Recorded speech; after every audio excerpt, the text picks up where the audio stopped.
इस क्लासेज में आपका स्वागत है। शारीरिक शिक्षा का इतिहास।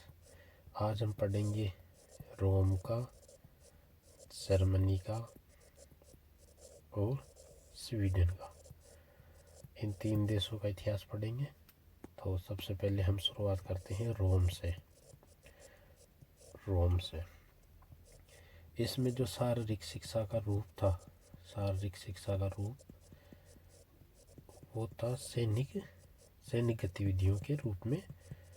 सैनिक गतिविधियाँ, व्यायामशाला,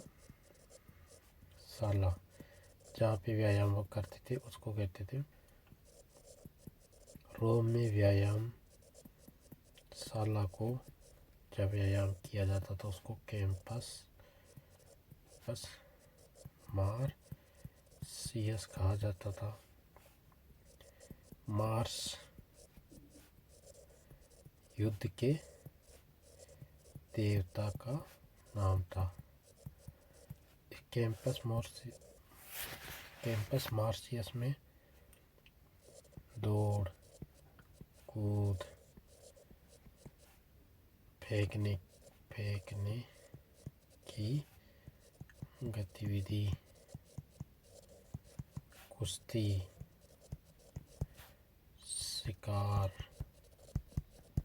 शिकार करना, तैराकी आदि का अभ्यास किया जाता था। इन सब में आदि का अभ्यास किया जाता था। जो गेलन थे उन्होंने रोम में व्यायाम और संतुलित आहार को आधार मानकर नए औषधि सिद्धांतों की खोज की। गेलन ने रोम में हस्तखेल या जिसको हैंडबॉल कहते हैं, प्रचलन अधिक था। रोम में ग्लैडिएटोरियल एक भिड़ंत होती थी। भिड़ंत की क्रिया होती थी। भिड़ंत की जो ग्लैडिएटोरियल जिसको कहते थे, इसका जो प्रशिक्षण, इस भिड़ंत का प्रशिक्षण कहाँ दिया जाता था?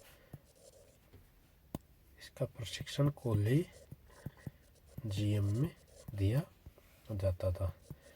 रोम में जो बालक थे वो कुश्ती, तैराकी, शिकार और नाव चलाना आदि की क्रियाएं करते थे। रोम में जुआ,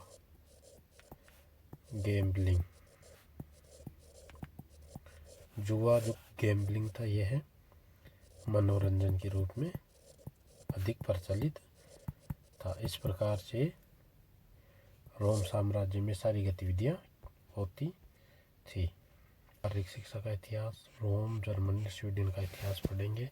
सबसे पहले रोम का इतिहास हमने पढ़ा। इसमें जो शारीरिक शिक्षा का रूप था वो सैनिक गतिविधियां थी। व्यायामशाला को कैंपस मार्सियस कहा जाता था। मार्स युद्ध के देवता का नाम था। इस कैंपस मार्सियस में दौड़, कूद, फेंकने की गतिविधियां, कुश्ती, शिकार, तैराकी आदि का अभ्यास किया जाता था। गेलन ने रोम में व्यायाम और संतुलित आहार को आधार मानकर नए औषधि सिद्धांत दिए। रोम में हस्तखेल हैंडबॉल का प्रचलन था। रोम में ग्लैडिएटोरियल एक भिड़ंत होती थी। इस भिड़ंत का जो प्रशिक्षण था वो कॉलेजियम नामक स्थान पे दिया जाता था। रोम में बालक कुश्ती, तैराकी, शिकार की गतिविधियां, नाव चलाना, ये सारी गतिविधियों का अभ्यास करते थे। जुए का प्रचलन भी मनोरंजन के रूप में था। दूसरा हम पढ़ेंगे जर्मनी में शारीरिक शिक्षा का जो आधार था वो था जॉन बेरेनहार्ड पेस्टो। जॉन बेस्डो ने फिलांथ्रोपियम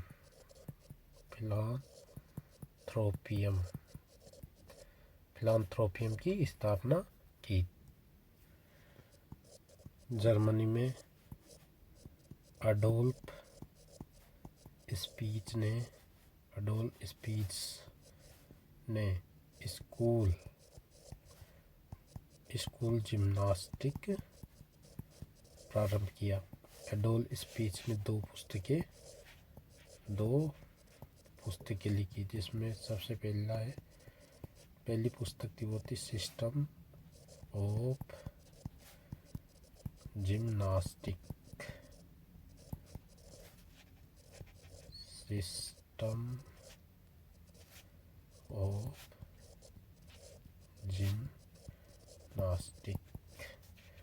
जो दूसरी बुक थी वो थी मैनुअल ऑफ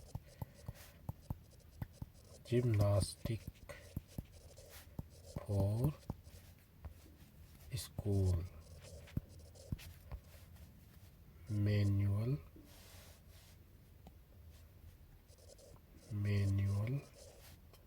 ऑफ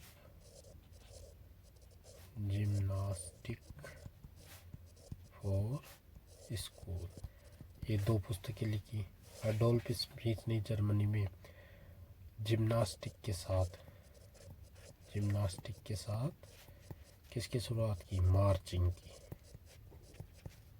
की शुरुआत की।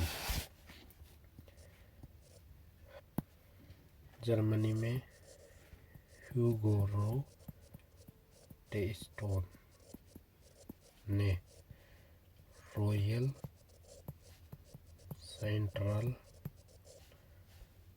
Gymnastic institute royal central gymnastic institute की स्थापना ह्यूगो टेस्टोन ने 1847 में की, जर्मनी में। इसके बाद में गोटफ्रीड सोल्जमैन हुए। इन्होंने स्नेपनथॉल की स्थापना की। कार्ल डेम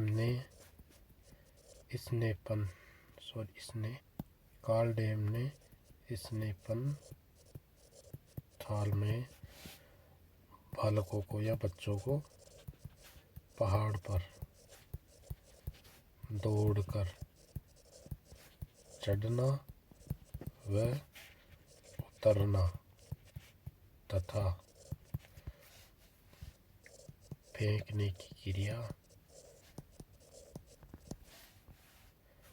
दौड़कर चढ़ना उतरना, फेंकने की क्रिया और पोल वॉल्ट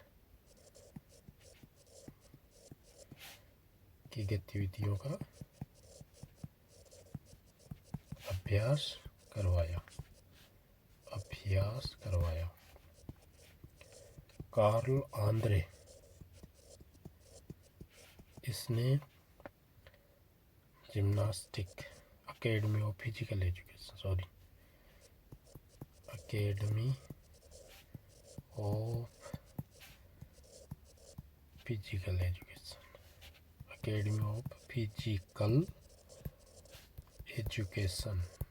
की स्थापना की। जर्मनी में गट समत और लुडविग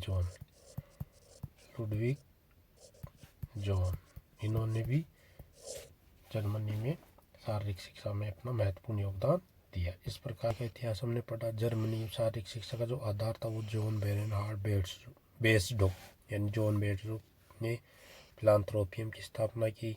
जर्मनी में एडोल्फ स्पीच ने स्कूल जिम्नास्टिक का प्रारंभ किया। इन्होंने दो पुस्तकें लिखी, सिस्टम ऑफ जिम्नास्टिक और manual of gymnastic for schools. इन्होंने जिम्नास्टिक के साथ मार्चिंग भी शुरू।